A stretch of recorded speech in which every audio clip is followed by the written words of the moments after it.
Okay, Assalamualaikum and hi. So in this video, we are still at chapter 12, amino acid.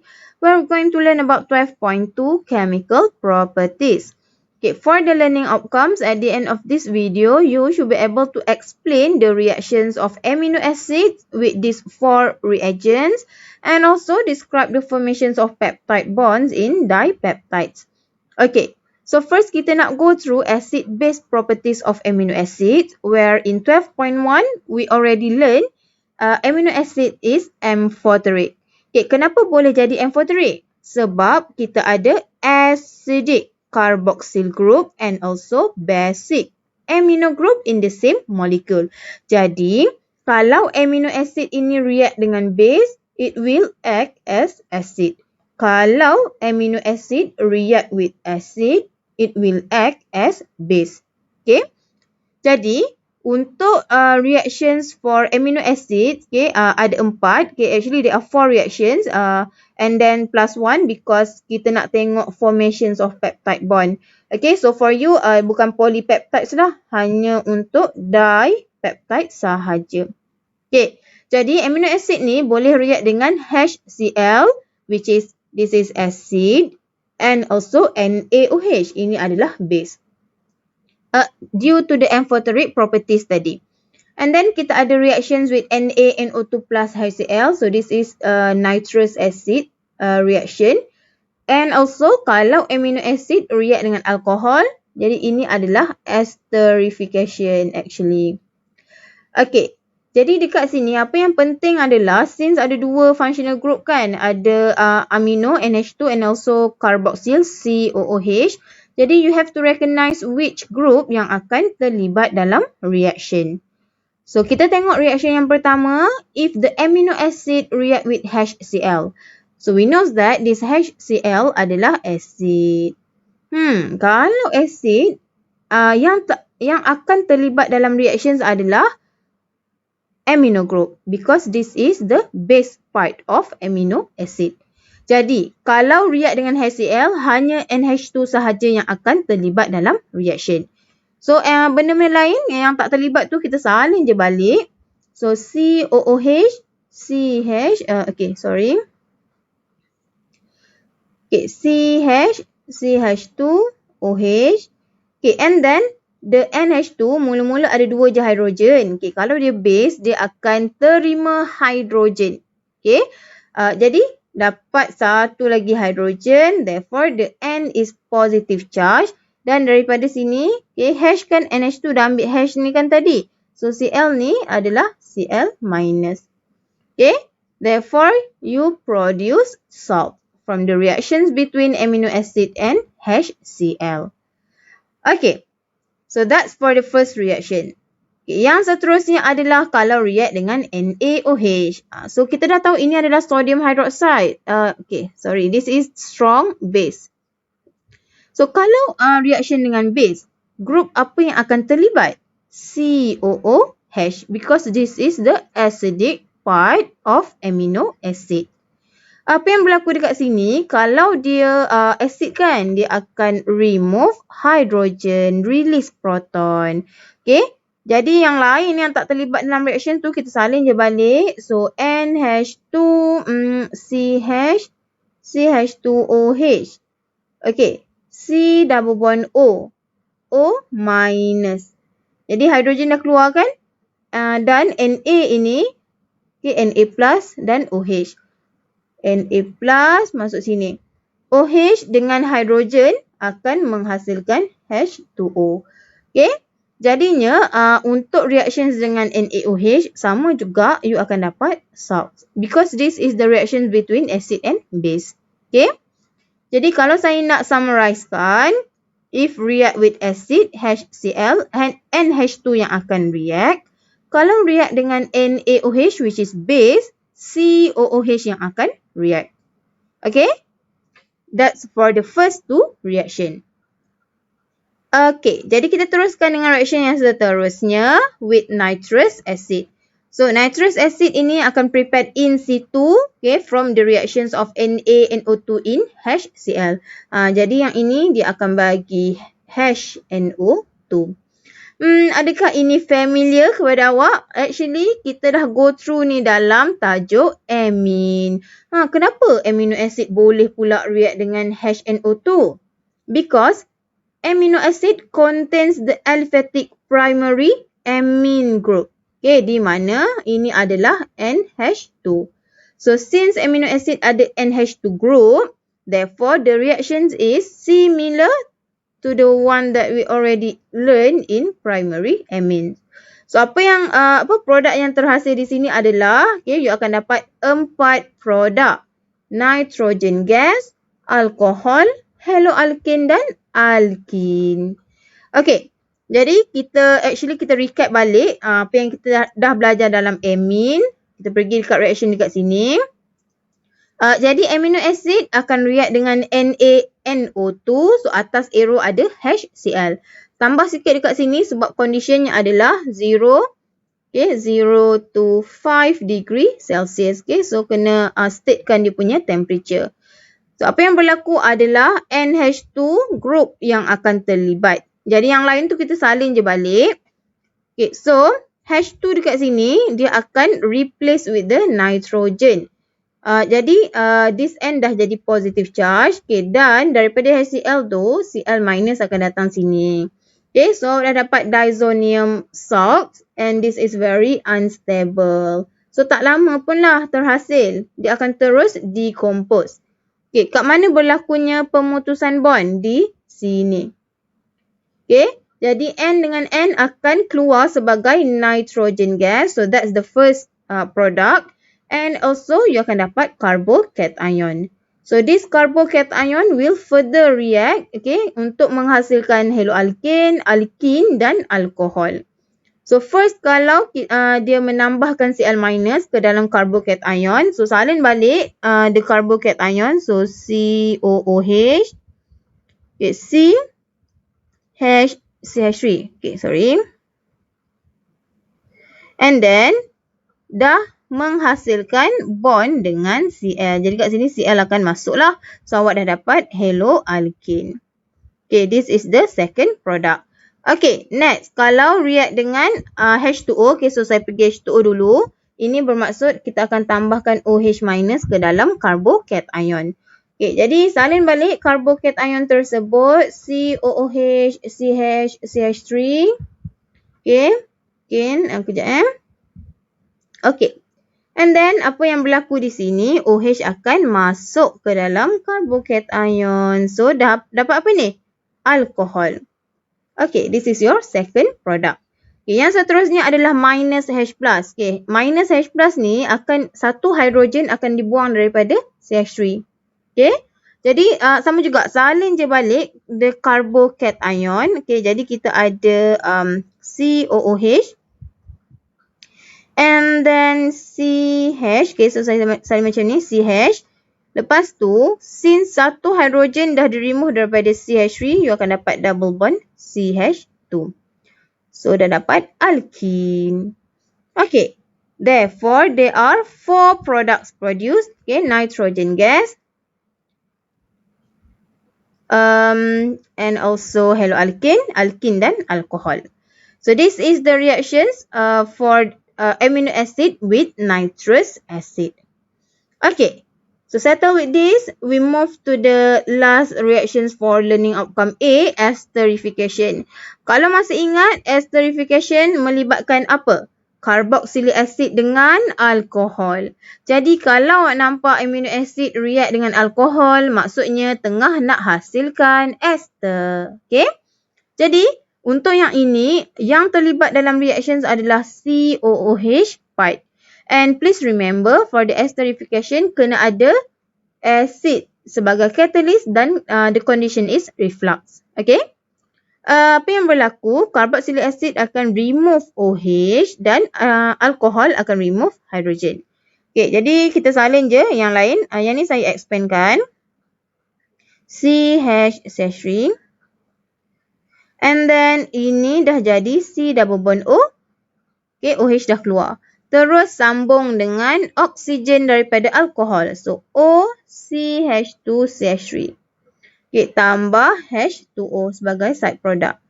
Okey, jadi dekat sini, belum siap lagi sebenarnya.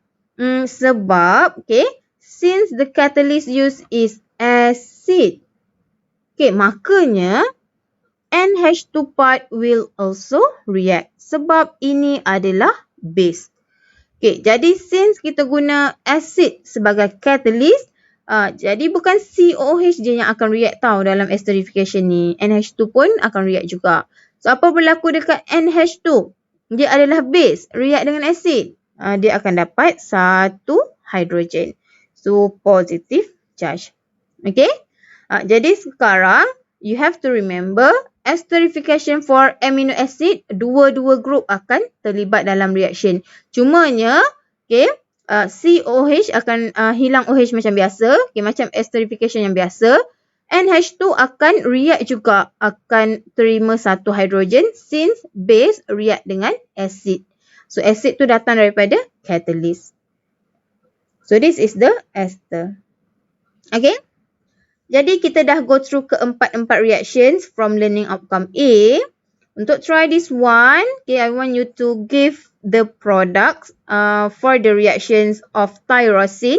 So, this is our amino acid. With this 4 reagent. Untuk yang ini betulkan sikit. Kita akan tulis sebagai NO2, HCl. Tak boleh guna stroke ni tau. Untuk amino acid, there is important for you to recognize COOH ataupun NH2 yang akan react dengan reagent tersebut. Jadi bagi produk untuk try this one. So kita terus pergi kepada learning outcome yang terakhir untuk 12.2, formations of peptide bonds in dipeptides. So, peptides are amino acid polymer in which the individual amino acid units link together by peptide bonds or amide bonds. So, the peptide bonds is linkage between two amino acid residue. Contoh, kalau kita ada dua amino acid and then kita nak combine that two amino acid, so awak kan hasilkan dipeptide. Kalau 3 amino acid yang terlibat, try.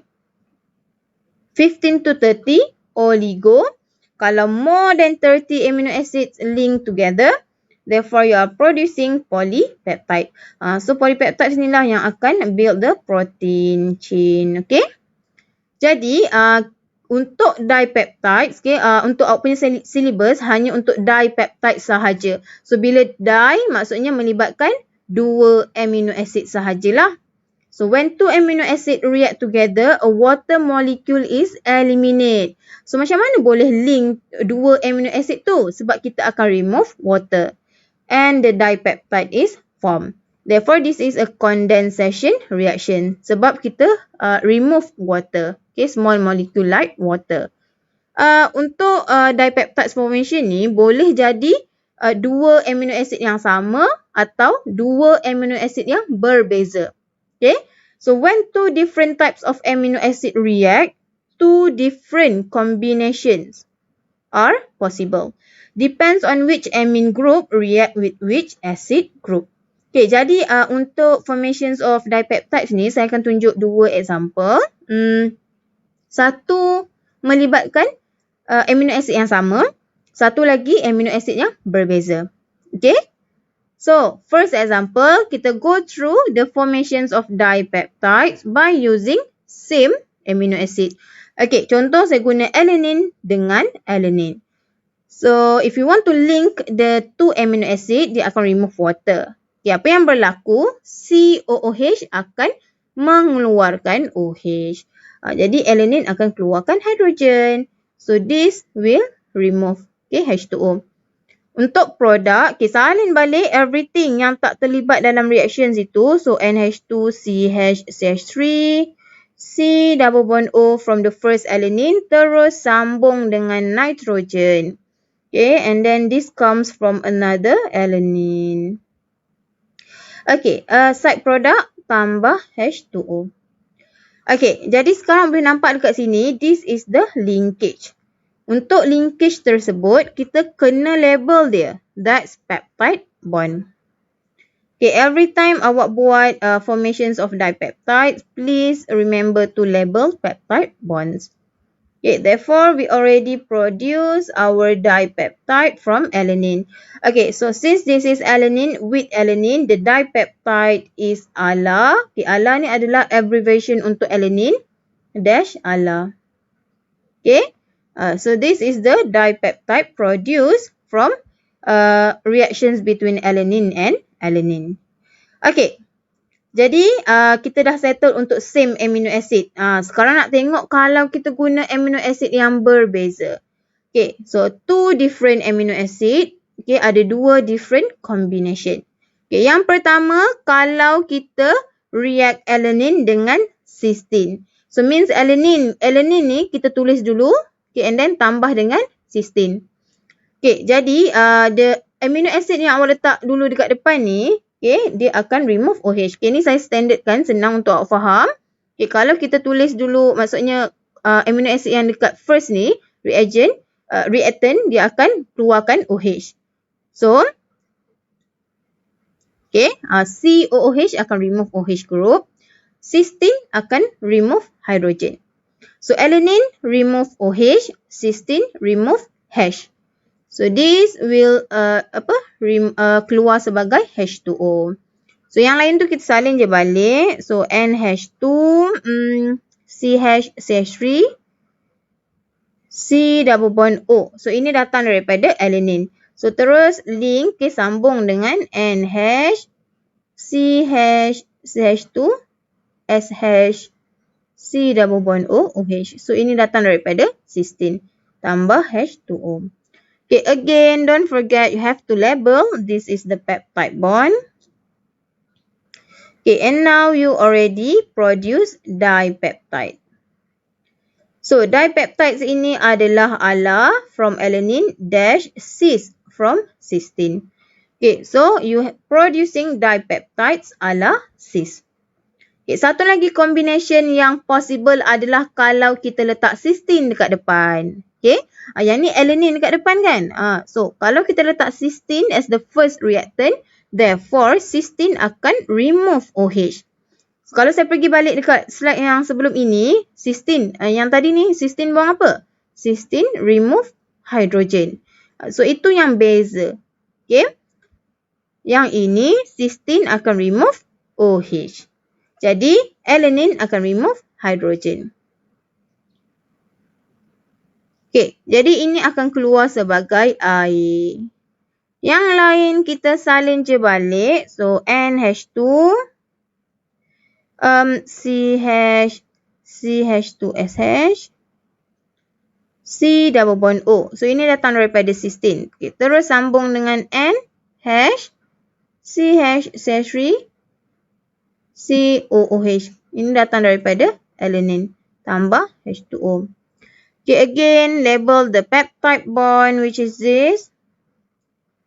And, okay, kita dah hasilkan dipeptide. Okay, kalau tadi ALA cis kan? So, yang ini adalah cis ALA. Okay, jadi boleh nampak lah, the dipeptide produced is different. Okay, jadi kalau ada dua amino acid yang berbeza, kena tengoklah macam ni kita nak tahu. Kita nak contohnya macam ni kan. Nak hasilkan ALA cis ke nak produce cis ALA. So that depends on the question. Kalau kita tengok try these two. Okay. You have phenylalanine and glycine. So phenylalanine dengan glycine ni adalah different amino acid kan. Okay. Different types of amino acid. Jadi macam mana kita nak tahu siapa yang akan remove OH, siapa yang akan remove H? Okay, tengok kepada soalan. To produce Phe-gly. Jadi dekat sini boleh nampak, okay, dia tulis Phe dulu. Jadi itu adalah phenylalanine. Okay, therefore, kalau kita tulis phenylalanine dulu sebagai first reactant, dia akan remove OH. Okay, glycine akan remove hydrogen.